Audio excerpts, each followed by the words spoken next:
Good evening, everyone, and welcome to the Mob Museum.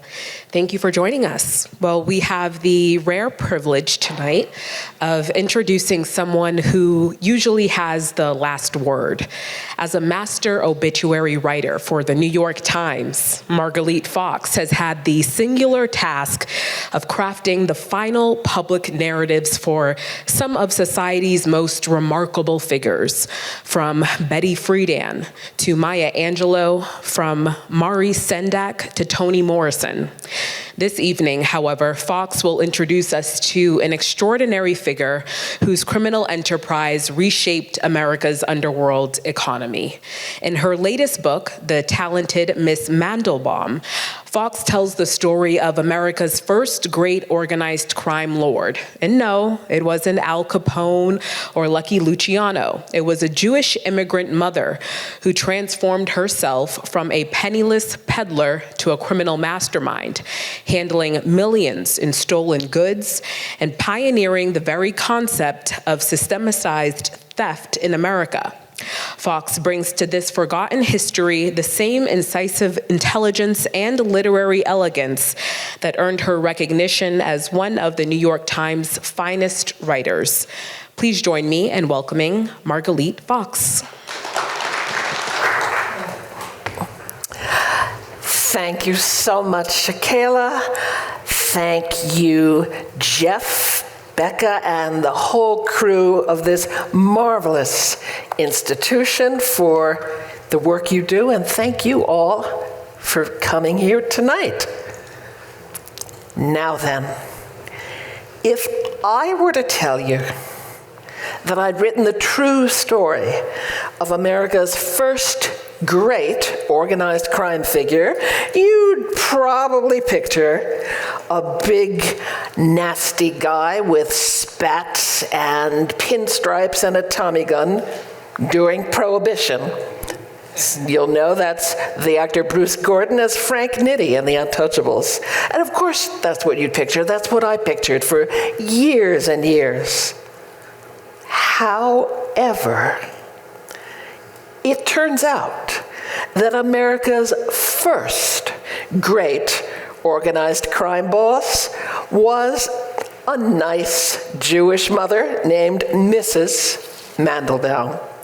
We have a lovely hour to spend together, so let me tell you very quickly how our time together will be structured. I'm going to begin with a reading of about 5 minutes from The Talented Mrs. Mandelbaum, just to give you a sense of this astounding real-life woman and the opulent world she made. After that, I'll talk for 35 minutes or so about who she was and about how, against overwhelming odds, she managed to rise from tenement poverty to Gilded Age splendor. After that, we will throw the floor open to your questions. And after that, there will be a stampede to get books for me to sign. But before we do any of those things, I'd like to start in time-honored classroom fashion by showing you a film that is exactly 1 minute long.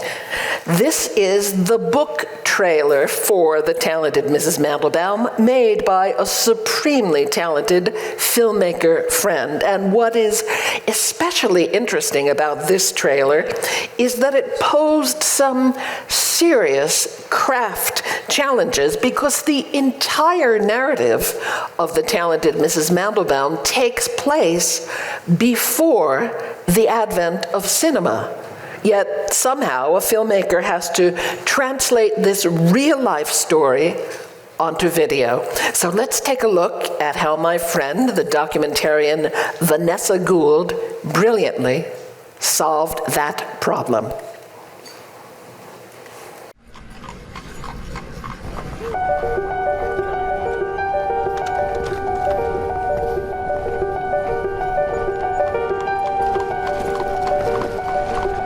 In 1850, Fredericka Mandelbaum came to New York in steerage and worked as a peddler on the streets of Lower Manhattan. Before long, she had transformed herself into a philanthropist, a society hostess, and boss of the country's most notorious crime syndicate, half a century before the heyday of organized crime. Jewel heists, bank robberies, chutzpah. This is her story.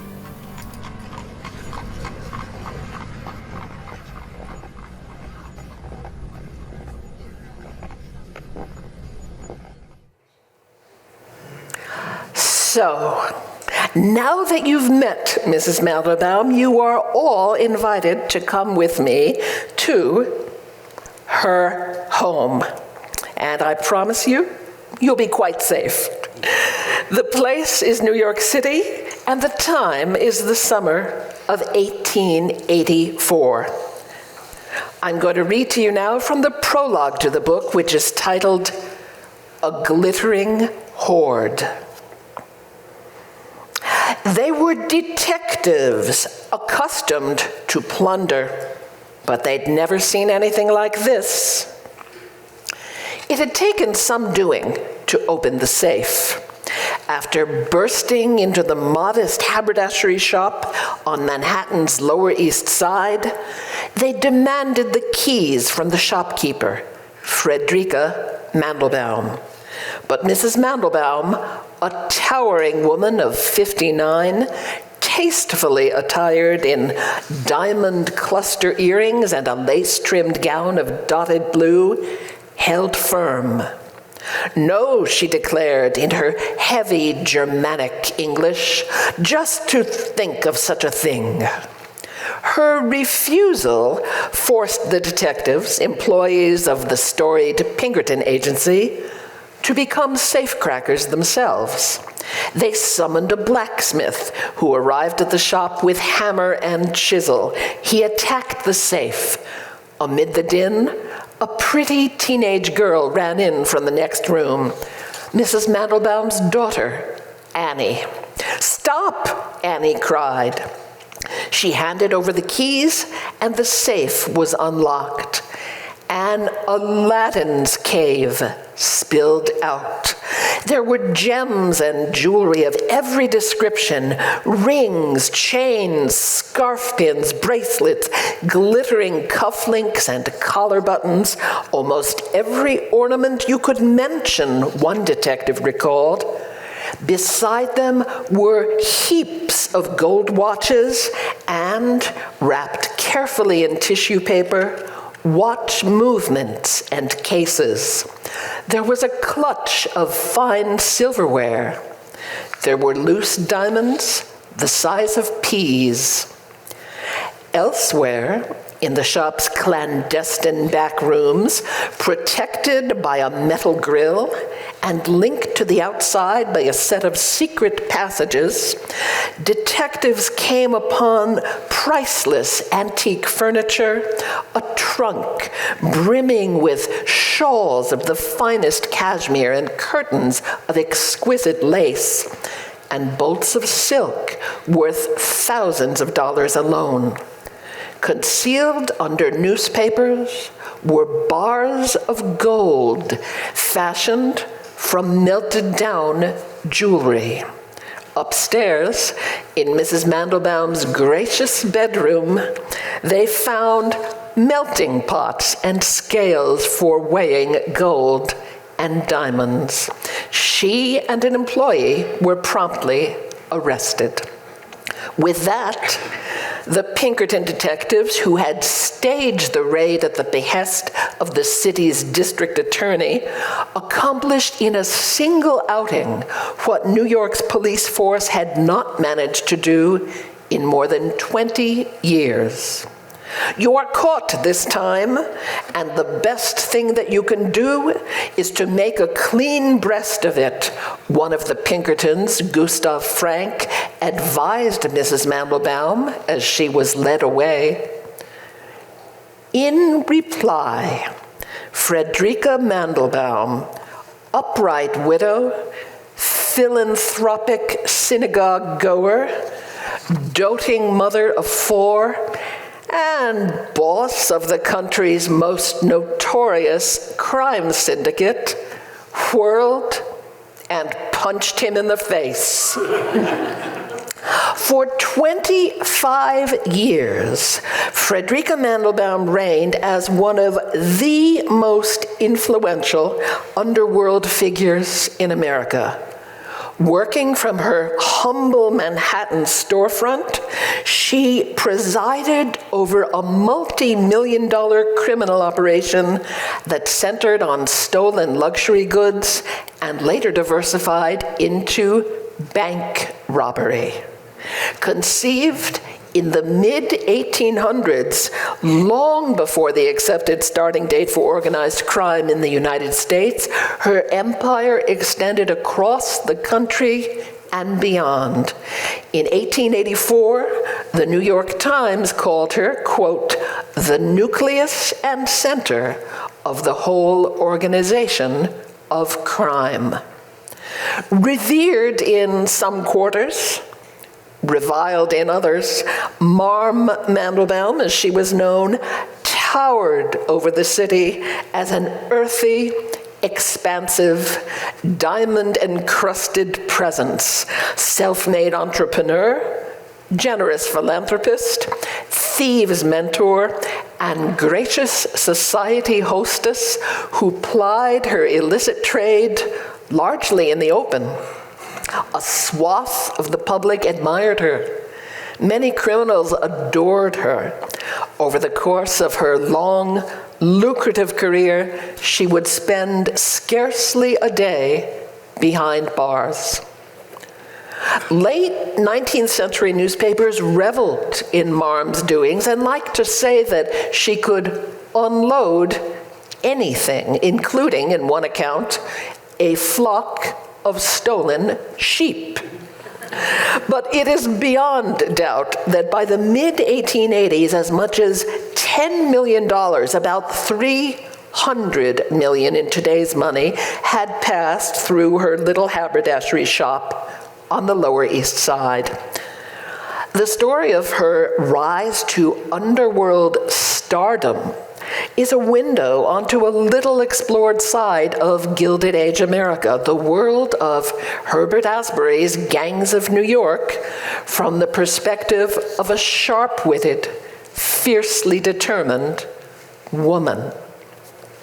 Some modern observers have called Mrs. Mandelbaum a proto-feminist. Perhaps she was, though she appeared as committed to wifely and maternal duties as any woman of her era. What can be said with certainty is that she was among the first, quite possibly the very first, to systematize the formerly scattershot enterprise of property crime, working out logistics, organizing chains of supply and demand, and constructing the entire venture first and foremost as a business. And in so doing, she simultaneously embodied and upended the cherished rags to riches narrative of Victorian America, starring on entirely her own terms in a Horatio Alger story of a very different kind. And so ends our preface. Now, I first became aware of Fredericka Mandelbaum several years ago because she was always there for the taking, yet in a certain tantalizing way, also not there, seemingly unknowable, a ghost. Although Marm Mandelbaum gets passing mentions in a great many books on New York City history, there are actually very few extended treatments of her life and work. But even what little I was able to read caused her to seize hold of me and me to seize hold of her in return. What tantalized me above all was a single fundamental question. How could this be? How could a woman, a penniless, immigrant, Jewish woman, have risen to become a pillar of her community, an admired philanthropist, and a sought-after society hostess? Here she is at one of her dinner parties, all because she had simultaneously risen to become the head of the most successful and the most notorious crime syndicate in America. How could she have amassed a personal fortune of as much as $1 million, the equivalent of some 20 million in today's money? And all this more than half a century before Prohibition, the widely accepted starting date for organized crime in America, an era in which women, if they figured it all, were little more than the peroxide blondes on a gangster's arm. Now, two other things about Fredericka Mandelbaum struck me right away. First, that she ran her criminal empire largely in the open, and during her 25-year reign, didn't spend even a single day in jail. And second, that unlike the male mobsters who came after her, she pursued non-violent crime. She made her fortune as a receiver of stolen goods, a fence in popular parlance, covertly buying, cleverly disguising, and quietly reselling a welter of luxury items, all of them expertly purloined for her by the cadre of foot soldiers at her beck and call. So what is it exactly that a fence does? Now, even though this is the Mob Museum, I'm going to assume that you are all upstanding citizens, and I will give you the benefit of the doubt and assume that nobody knows. And quite simply, a fence exists to convert plunder into cash. As long as there have been robbers, there have been receivers of stolen goods, for while a robber may be really good at stealing stuff, he rarely has the contacts, the time, or the social finesse to sell his wares onward for good profit. So that is where the fence comes in. There were generations of fences before Mrs. Mandelbaum, and there have been generations after, right up to the present day. But what she did had, by all accounts, not been done so systematically or so efficiently before. She took the haphazard, disorganized business of property crime and streamlined it into a well-oiled underworld corporate machine. Presiding over an army of shoplifters, housebreakers, and jewel thieves, she masterminded robberies of gold, silver, silk, and diamonds. Before long, she was also masterminding bank robberies. Fredericka Mandelbaum literally towered over her era. She was reported to have stood almost 6 feet tall and weighed nearly 300 pounds. Pouchy-faced and apple-cheeked, she resembled nothing so much, as I had the pleasure of writing, as the product of a congenial liaison between a dumpling and a mountain. Many of her contemporaries venerated her as a kind of Robin Hood figure. She robbed from the rich and gave, or rather sold at below wholesale prices, to the country's new, upwardly mobile middle class. Mrs. Mandelbaum was also venerated as a den mother to the American underworld. She wined and dined her foot soldiers at the groaning table we saw in her opulent Lower East Side home. She supplied bail money when they were arrested, and my favorite thing of all, she furnished getaway horses and carriages when they had to flee, slowly and genteelly, the scene of a crime.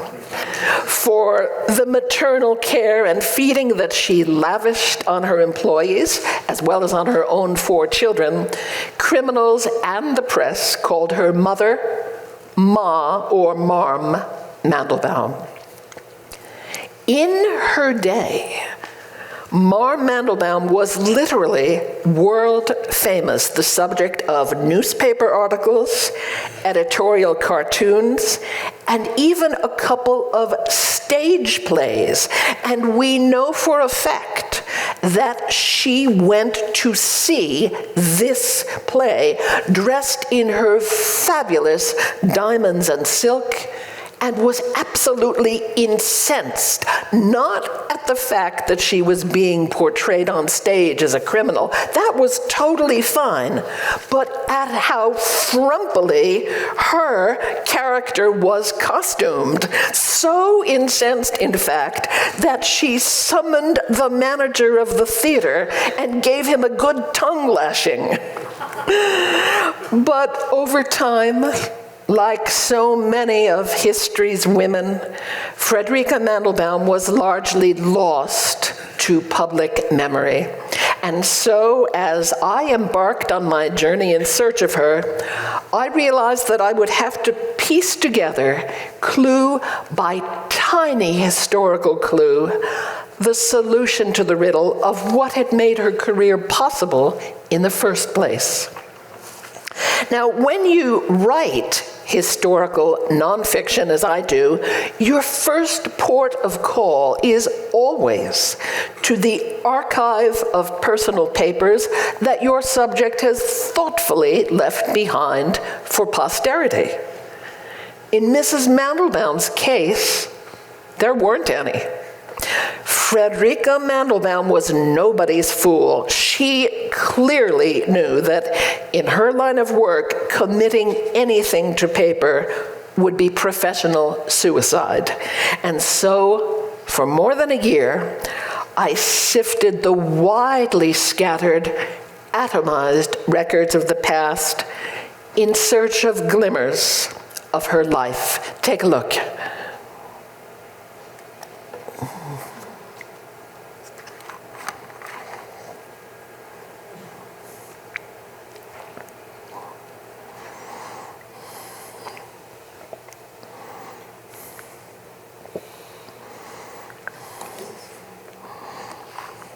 And what you see here is maybe 2% of the total. It was an intense, sometimes frustrating, but nearly always pleasurable process that felt a bit like panning for gold. And take a look at one of the treasures that surfaced, her actual indictment from 1884, when the law finally began to close in. And in the end, when I'd amassed enough of these little flashes to be able to join them all together, what they revealed illuminated not only Mrs. Mandelbaum and her era, but also, in ways I could scarcely have anticipated, the America of the present day. Fredericka Mandelbaum was 25 years old when she came to New York in 1850. She had been born Fredericka Weisner in Kassel, in what is now central Germany, one of 7 children in a family of threadbare Jewish peddlers. At 23, she married Wolf Israel Mandelbaum, also a peddler. Their first child, Bertha, was born the next year. If the Mandelbaums were to remain in the old country, a future of unremitting hardship was assured. Jews in German lands were subject to restrictions on the trades they could ply and the areas in which they could live, which by extension restrict to whom they could marry. They sometimes met with violence at the hands of Gentile neighbors. In addition, the region, like Ireland, was beset with a potato famine. In 1850, the Mandelbaums joined thousands of others from the region in emigrating to America in search of the proverbial better life. Wolf left first, with Fredericka and baby Bertha following behind. Mother and daughter made the Atlantic crossing not by steam, but by sail, a voyage of 6 weeks or more below deck in steerage, dark, cramped, malodorous, filthy. In New York, the Mandelbaums settled on the Lower East Side in an area known as Klein Deutschland. Little Germany was one of America's first major immigrant enclaves. They lived there in abject poverty in a series of shabby, overcrowded tenements without running water or sanitation facilities of any kind. This is a Jacob Riis photograph. Factories and slaughterhouses stood side by side with residential buildings. The streets were strewn with garbage snapped at by bands of roaming pigs. Backyards were filled with sewage from overflowing communal outhouses. And there, amid the unhygienic conditions, the infant Bertha Mandelbaum died. It is virtually certain that she succumbed to one of the contagious diseases, typhoid, cholera, consumption, that ran through the tenements like urban brush fires. And yet, this was the start of the era that would be called the Gilded Age. Uptown, the privileged few, titans of industry like Astors, Vanderbilts, and Rockefellers were erecting their mansions, marble palaces awash in gold and silk and old master paintings.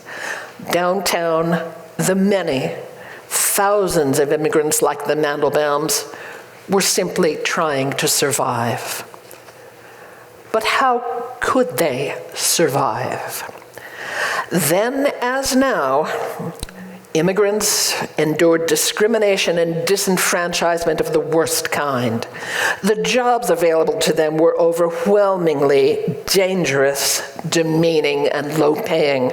A man might be hired to dig ditches, haul bricks and mortar on his shoulders, or load ship's cargo on the waterfront. There was no occupational safety. Workers could be killed or injured falling from building sites or be crushed by wayward cargo. When bad weather precluded outdoor work, there was no pay. For immigrant women, job prospects were even more dire, limited mostly to domestic service. A woman might be hired as a live-in housekeeper, a position entailing back-breaking labor of 16 hours a day or more in a rich woman's house for little more than room, board, and $1 a week. As a result, whether in bold self-determination or desperate last resort, some immigrants turned to illicit activity, climbing the so-called crooked ladder as a way to provide for their families. But strikingly, even in the underworld, there turned out to be far more opportunities for men than for women. Men could become fences, they could run numbers rackets or illegal gambling joints, they could work as hired muscle or help get out the vote for the Tammany Hall machine. But for women, there were pretty much only two choices: shoplifting, and you all know what's coming, prostitution. Now, shoplifting was so small time, it virtually guaranteed a woman would remain in penury.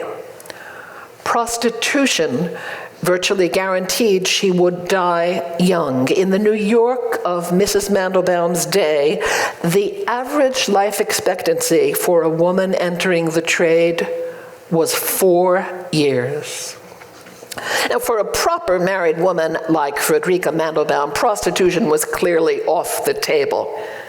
But it's also clear that she was absolutely determined not to remain in poverty. As I researched Fredericka's story, one of the things that struck me was that at bottom, it's about entrepreneurship. I'd known going in, of course, that it was a historical true crime narrative and also a largely forgotten slice of women's history, but I hadn't quite realized that it's also a business story.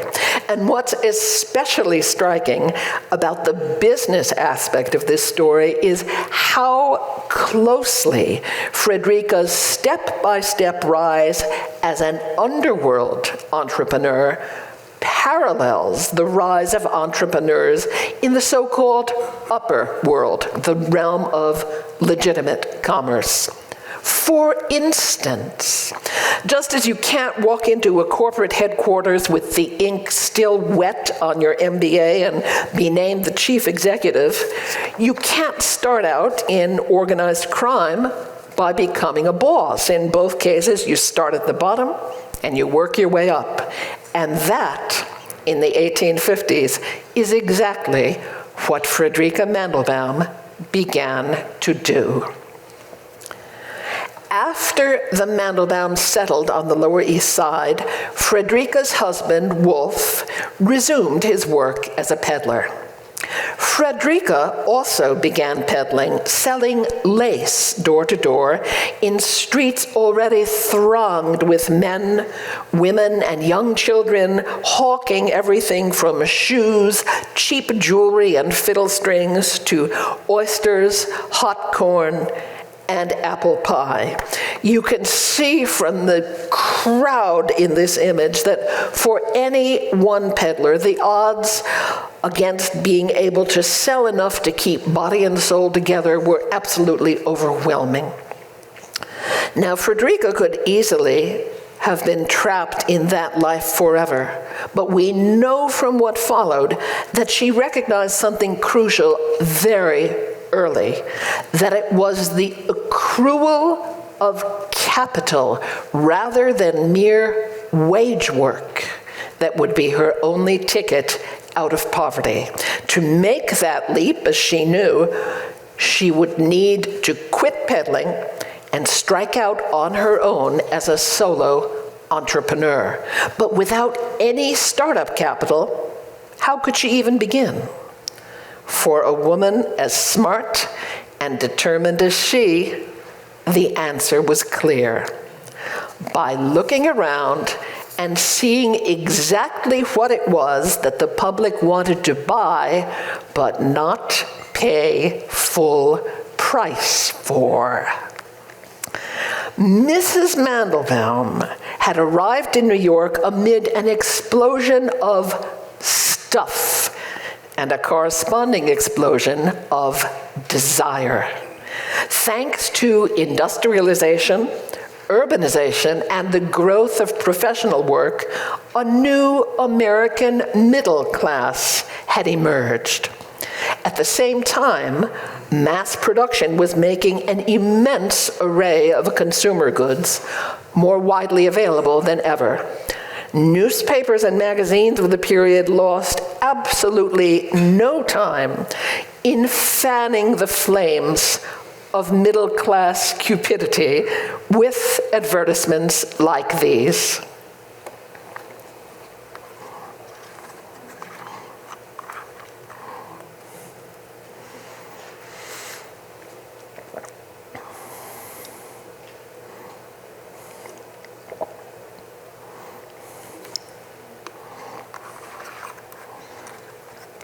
That's my favorite one.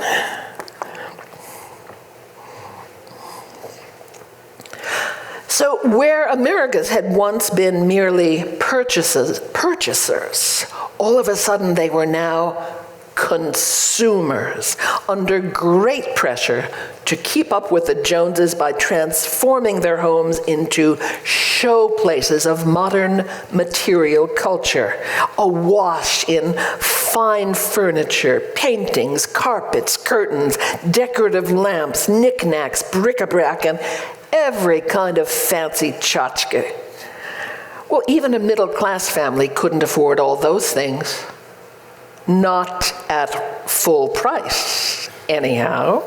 But as these new bourgeois men and women quickly discovered, they could solve the problem handily through clandestine visits to their friendly neighborhood fence.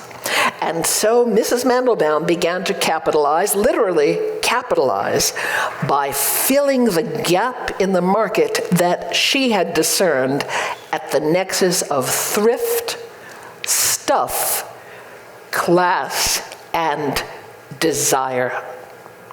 During her first decade in America, she began handling goods brought to her furtively by Lower East Side pickpockets and petty thieves.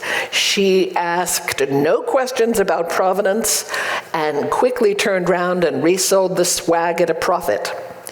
By the end of that decade, around 1859, she had amassed enough capital to forsake peddling entirely and set herself up as a full-time entrepreneur. Fredericka Mandelbaum had become a professional fence. For Mrs. Mandelbaum, the economics of a transaction worked as follows. Suppose you are a thief and you bring me, Mother Mandelbaum, a handsome gold watch. I don't know where it came from and I do not want to know. But what I do know and know well is the market. I have the wholesale price of every item I handle burned into my brain.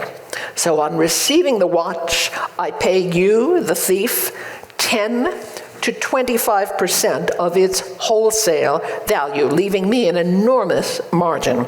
You then exit the equation entirely and in relative safety too. This is extremely important, for part of my job is to serve as a layer of protective insulation between thief and police. And in fact, the word fence in this meaning is simply a truncation of the word defense, spelled with a C in the British way. So next, after I eradicate any identifying marks on the watch, I consult my memorized list of private customers, see who's in the market for a nice gold watch, and quietly sell it on. I charge the customer half to 2/3 of wholesale, giving him an excellent bargain and myself an excellent profit. This simple business model served Mother Mandelbaum brilliantly throughout her working life. And while she would buy and resell almost anything of value, I love it that one 19th century article talks about her having resold 50,000 stolen cigars. Like any good business person, she specialized in particular product lines. Throughout her 25-year run as a criminal receiver, Mrs. Mandelbaum concentrated on two things: silk and diamonds. Now, I am going to go all Socratic for a minute, because that's my prerogative, and I want all of you to take just a moment to consider those two choices. Out of the hundreds and hundreds of consumer goods flooding mid-19th century America, why those two things in particular? Why silk? Why diamonds? Chew on it for just a second, and then go ahead and raise your hand if you think you have the answer.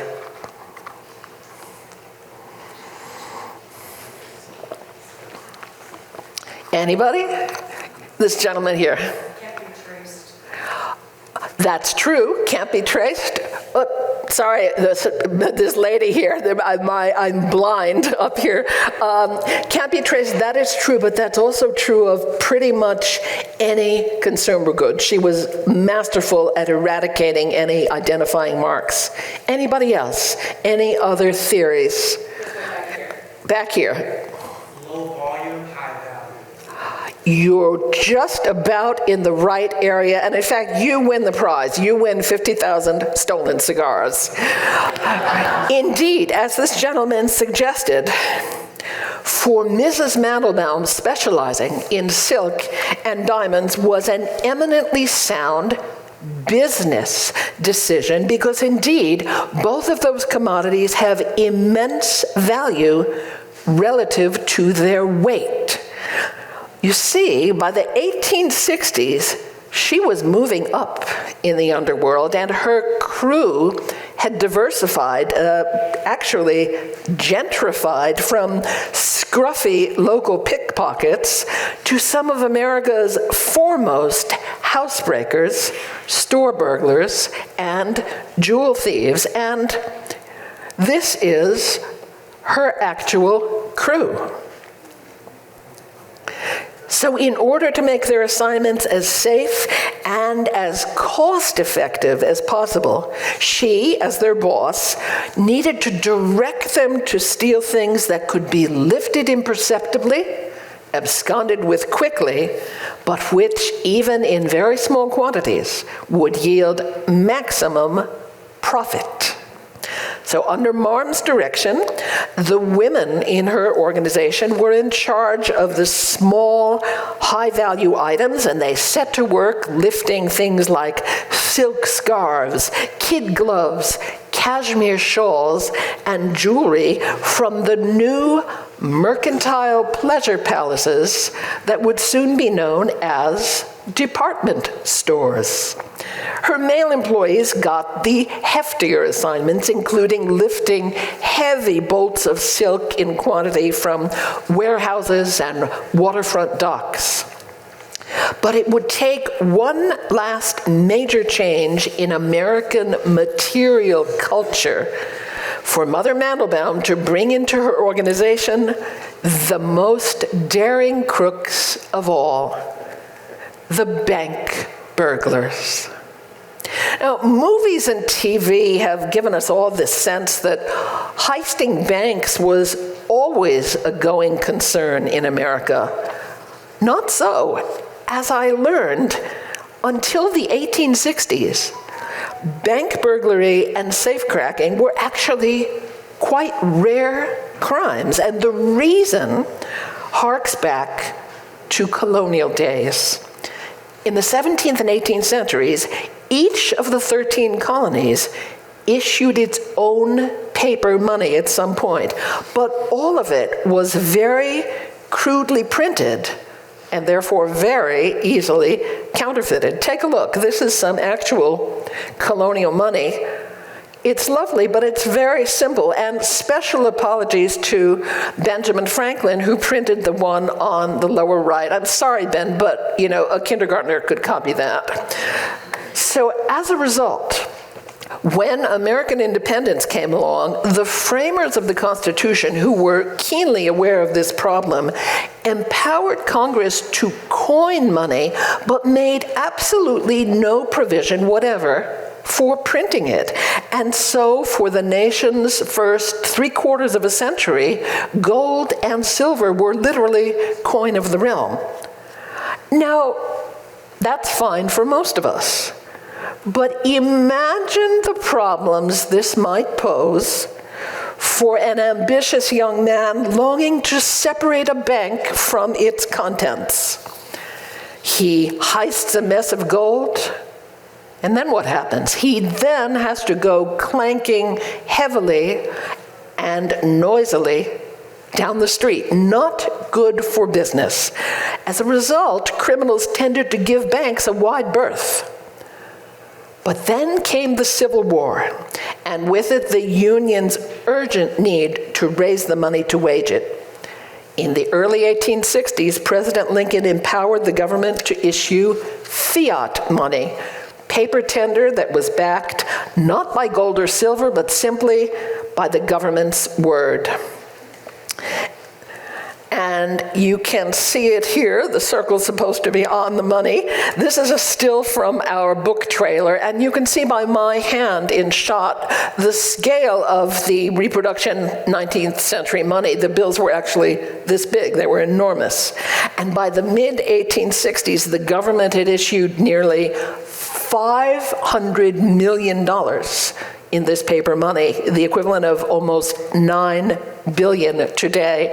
And no surprise, in the underworld, there was much rejoicing. So remember Mother Mandelbaum's golden rule of thievery. You go after things that have great value relative to weight. Well, paper money by its very nature has that in spades.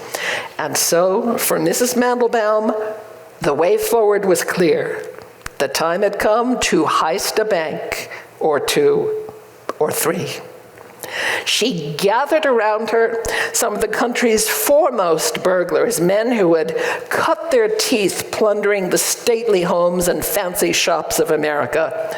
Under her direction, they chose the most opportune banks to burgle, plotted the best means of entry, and surveilled the bank and surrounding neighborhood, a process of planning, revision, and rehearsal that could take months or even years.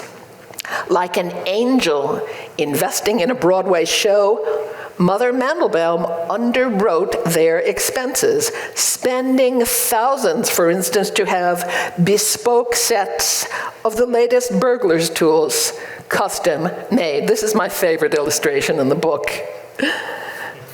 There are 3 major bank burglaries recounted in The Talented Mrs. Mandelbaum, but we have time tonight for me to tell you only that they could be hugely profitable, netting hundreds of thousands of dollars each time. That's hundreds of thousands of 19th century dollars.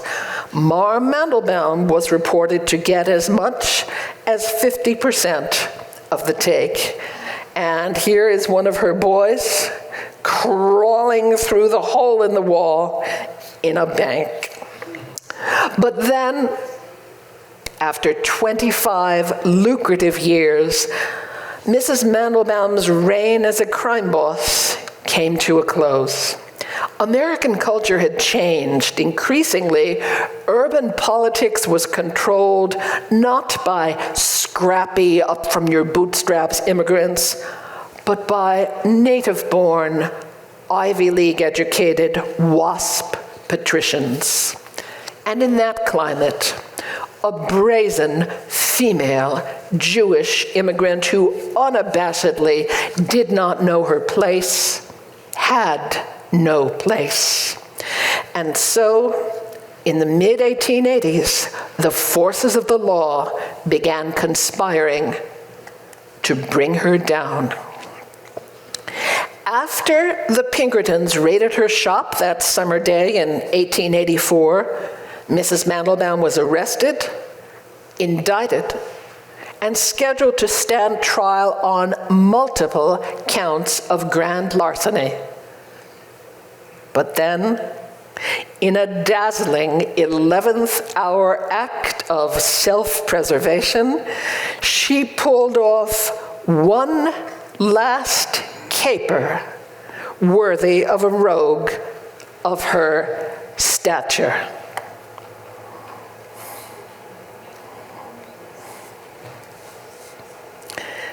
And so, as a direct result of that caper, Fredericka Mandelbaum was actually able to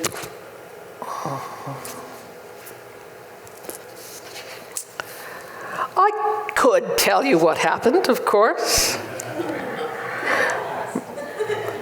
You know the rest of that sentence. I could also tell you how to figure out the combination to a bank vault, assuming you're living in the 19th century, how to steal diamonds from Tiffany and Company and get away with it. Ditto. And above all, the answer to the question that seized hold of me that very first day. How in the world a nice Jewish mother could preside for a quarter century over the most notorious crime syndicate in America. But if I told you, well, let's just say that would be cheating. And unlike our remarkable real-life heroine, I am no cheat. So instead, I will say only, thank you all so much for listening, and I will be thrilled and delighted to take your questions.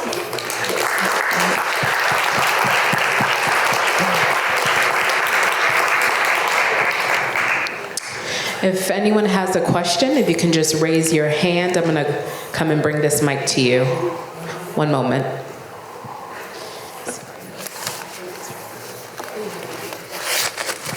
Did your research include anything about her children, what happened to them, or how they progressed in life, her 3 surviving children?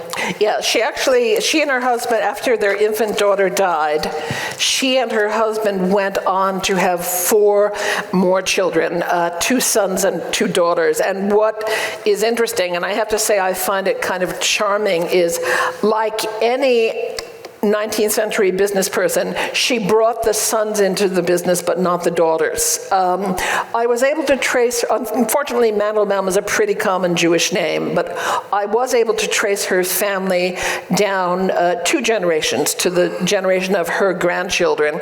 And we know this because in the 1920s, a young woman named Dorothy Blower had a couple of arrests in New York for really small-time stuff. One was passing a bad check. The other, this is very period, was stealing a fur muff from another woman.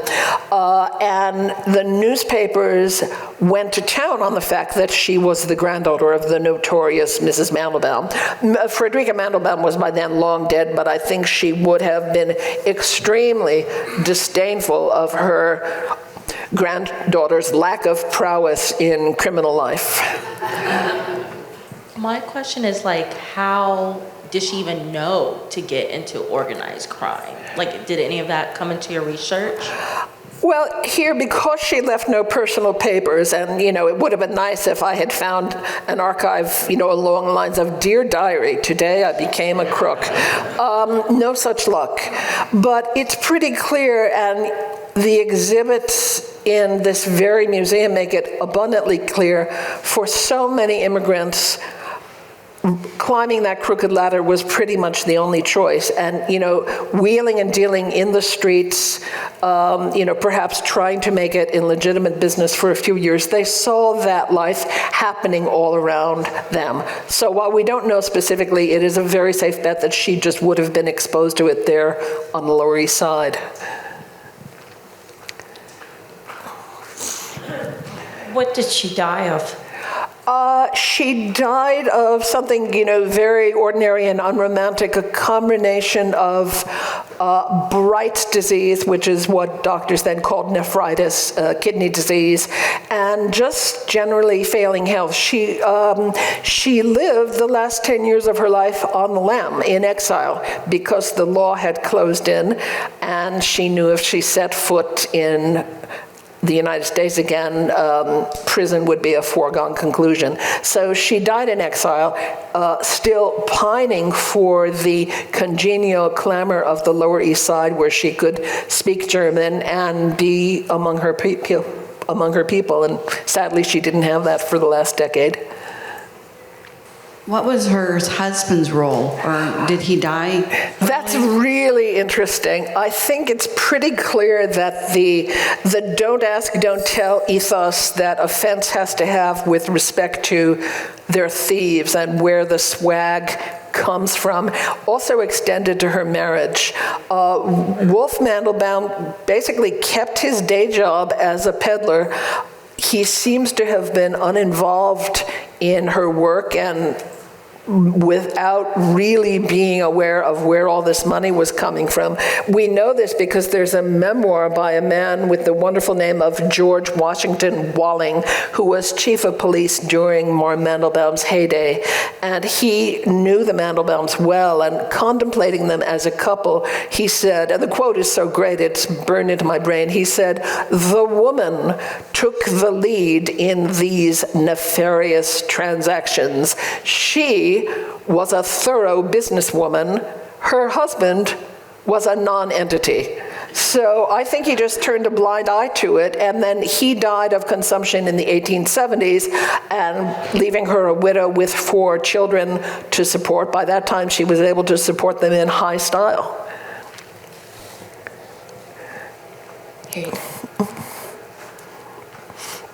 For lack of a better term, whatever happened to, well, I call it the Mandelbaum 13.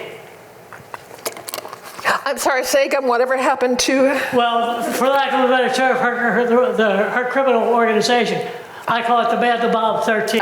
Yeah. It really didn't survive her going on the lam. The law started to close in. She was indicted, scheduled to stand trial in 1884. She fled the country, and she lived another 10 years, but even if she had been able to go back without risking prison, there was pretty much nothing of her organization to go back to in any case. A number of people had been jailed separately, some had been killed. So, yeah, her criminal empire, I mean, it was, for its day, its duration of 25 years was really, really noteworthy, but it didn't last beyond that. You said that she became a member of society and did a lot of hobnobbing with wealthy people, but those were also the people she was stealing from. How Yes. did she avoid getting captured and shut down when she was hanging out with her victims? Well, remember, the Astors and the Vanderbilts weren't going to shoot anybody, and I think they were more interested in hiring the Pinkertons to shoot, striking workers in their businesses. So as I say in the book, you raise a valid point. She was hobnobbing with some people in supposedly upper world legitimate enterprise, captains of industry, Wall Street tycoons. And when they went to her beautifully appointed, Palace of Versailles-like apartments on the Lower East Side, as I say, if some of her furnishings looked remarkably familiar to them, in an age of mass production, who could ever truly be certain?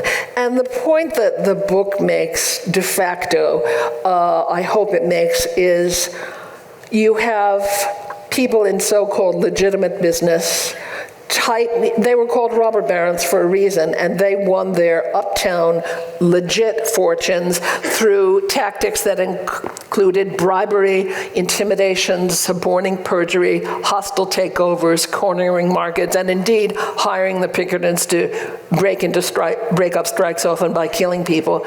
Yet what they were doing was considered legitimate business, and what she was doing, almost completely nonviolent, was considered underworld business. So, maybe a little food for thought there. Now, as a reminder, Margalit will be doing a book signing in the courtroom waiting area in just a few minutes. A fascinating story, and clearly a fascinating storyteller. Another round of applause for Margalit Fox. Thank you.